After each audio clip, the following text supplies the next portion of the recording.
தொலைக்காட்சி நேயர்கள் அனைவருக்கும் இனிய காலை வணக்கம். கதை வழி அறமொழி நிகழ்ச்சி வாயிலாக இணைந்து கொள்வதில் மகிழ்ச்சி. இன்று ஒரு கதை ஒன்றை பார்ப்போம். ஒரு ஊரில் ஒரு பணக்காரன் ஒருவன் வசித்து வந்தார்.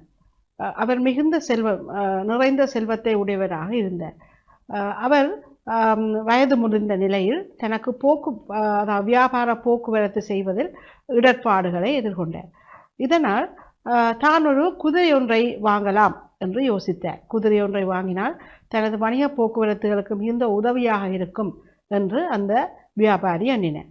சந்தைக்கு சென்று 7 பொற்காசுகளை கொடுத்து அழகான ஆரோக்கியமான குதிரை ஒன்றை வாங்கினார். இவர் குதிரையை வாங்குவதை அங்கிருந்து 3 திருடர்கள் கண்டுவிட்டார்கள். அந்த திருடர்கள் தாம் உடல் வருந்தி உழைப்பதில்லை, ஏனையவர்கள் உழைக்கின்ற பணத்தை திருடி தமது வாழ்க்கையை கொண்டு செல்பவர்கள். அவர்கள் இந்த வணிகனிடமிருந்து எவ்வாறாயினும் இந்த குதிரையை வாங்கிவிட வேண்டும் என்று சொல்லி நினைத்தார்கள். தமக்குள் ஒரு திட்டத்தை வகுத்து கொண்டு வணிகன் போகும் பாதையில் போய் மறைந்து நின்று கொண்டார். வணிகன் குதிரையில் சென்று கொண்டிருக்கும் வேளை முதலாவது திருடன் வணிகனை எதிர்கொண்டு, காலை வணக்கம் ஐயா, என்று எங்கு சென்று வருகிறீர்கள் என்று வினாவினான். அதற்கு வணிகன் சொன்னான், நான் சந்தைக்கு சென்று இந்த குதிரையை வாங்கி வருகின்றேன் என்று. ஐயோ, இது குதிரையா? இது குதிரை அல்லவே, இது கழுதையல்லோ வாங்கி கொண்டு வந்திருக்கிறீர்கள் என்று அவன் கூறினான். வணிகன் சற்று குழப்பம் அடைந்தாலும் தெளிவாக இல்லை, இது குதிரை தான் என்று விட்டு அங்கால் சென்றான்.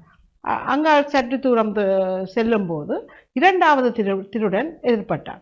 2வது திருடன் எதிர்பட்டு, வணக்கம் ஐயா, காலை வணக்கம் என்று அவரும் காலை வணக்கம் என கூறினார்.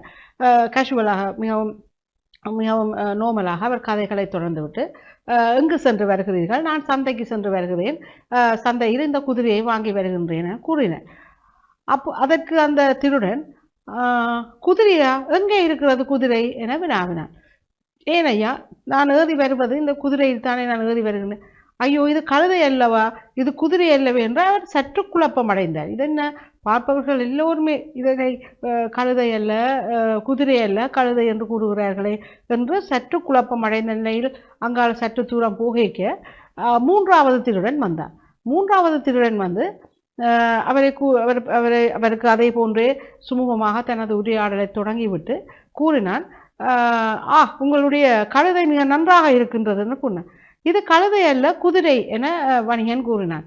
இல்லை இல்லையே, இது கழுதை அல்லவோ, இதை நீங்கள் குதிரை என்று கூறுகிறீர்கள் என்றவுடன் வணிகனுக்கு மிகுந்த குழப்பம் ஏற்பட்டது.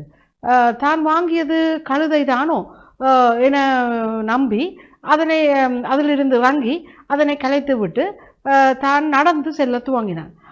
3 திருடர்களும் மிக சந்தோஷத்துடன் அந்த குதிரையை கைப்பற்றி கொண்டு வீட்டுக்கு சென்றார்கள். வீட்டுக்கு போன வணிகன் மிகவும் சோர்வாக காணப்படுவதை அவதானித்த அவனது மனைவி, ஏன் சோர்வாக இருக்கின்றீர்கள் என வினவினான்.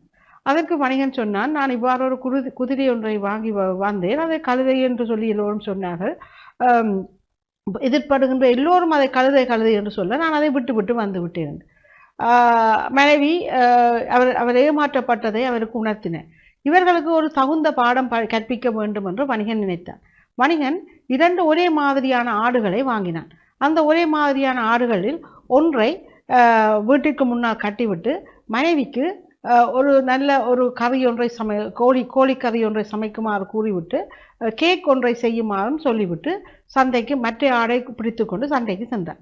சந்தைக்கு சென்றவரை திருடர்கள் வணிகனை கண்டுவிட்டார்கள். இன்றும் நாங்கள் இவரிடம் நல்ல பணம் மறவிடலாம் என்று அவரை எதிர்கொண்டு வணக்கம் என்று சொல்லும்போது இவரும் வணக்கம் என கூறி தான் வேண்டிய பொருட்களை எல்லாம் இந்த ஆட்டுக்கு மேல் ஏற்றிவிட்டு சொன்னார், எங்கள் வீட்டில் இன்றைக்கு விருந்து, நாங்கள் விருந்துக்கான தயார்படுத்தல்களை செய்து கொண்டிருக்கின்றேன் என்று சொல்லி போட்டு ஆட்டுக்கு சொன்னார், இந்த கோழிக்கறியை கறியாக சமைத்து வை, ஏனைய பண்டங்களை வைத்து கேக் ஒன்றை தயாரித்து வை என்று சொல்லி போட்டு ஆட்டை அவிட்டு விட ஆடு அந்த பொருட்களுடன் ஓடியது.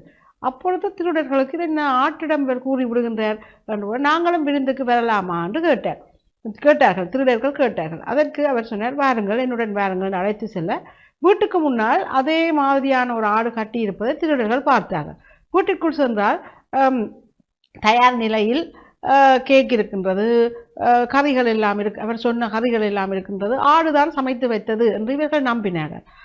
அப்பொழுது அவர் கேட்டார்கள் இந்த ஆட்டை தங்களுக்கு பணத்துக்கு தர சொல்லி. அவர் சொன்னார் 50 இது ஒரு சிறப்பான ஆடு, இதுக்கு 50 பொற்காசுகள் வேண்டும் என்று சொன்னார். 50 பொற்காசுகளுக்கு திருடர்கள் அந்த ஆட்டை வாங்கி கொண்டு சென்று விட்டார்கள். ஆட்டை வாங்கி கொண்டு சென்று அதே மாதிரி சந்தைக்கு போய் பொருட்களை வாங்கி ஆட்டின் முதுகில் வைத்துவிட்டு இந்த கறிகளை காய்ச்சு என்று சொல்லி ஆட்டிடம் சொல்லிவிட்டு ஆட்டை அவிட்டு விட்டார்கள். ஆடு ஓடிவிட்டது. வீட்டுக்கு சென்று ஆடு வந்ததா, இங்கே எங்களுடைய உணவு பண்டங்கள், நான் கோழிக்கறி சமைக்க சொன்னேன், இந்த கறி காய்ச்ச சொன்னேன், இங்கே ஆடு சமைக்கவில்லையா. மனைவி மிகுந்த குழப்பம் அடைந்து, திருடர்களுடைய மனைவி மிகுந்த குழப்பம் அடைந்து என்ன ஆடு என்று கேட்டார். அவர்கள் சொன்னார்கள், இவ்வாறு நாங்கள் ஒரு அதிசய ஆடு ஒன்றை கண்டோம், 50 பொன்களுக்கு அந்த ஆட்டை வாங்கினோம், அது எல்லாம் நாங்கள் சொல்லிவிட்டால் அது எல்லாத்தையும் செய்து வைக்கும் என்றார். அட முட்டாள்களே, நீங்கள் ஏமாற்றப்பட்டு விட்டீர்கள் என்று மனைவி கூறினார். அதற்கு பிறகுதான் தாம் அந்த வணிகனால் ஏமாற்றப்பட்டதை அந்த திருடர்கள் உணர்ந்து கொண்டார்கள். நாம் எதை செய்கின்றோமோ அது எம்மை மீள வந்தடையும். நாங்கள் நன்மைகளை செய்தால் நன்மை எம்மை வந்தடையும், தீமையை செய்தால் தீமை எம்மை வந்தடையும். நன்றி, வணக்கம்.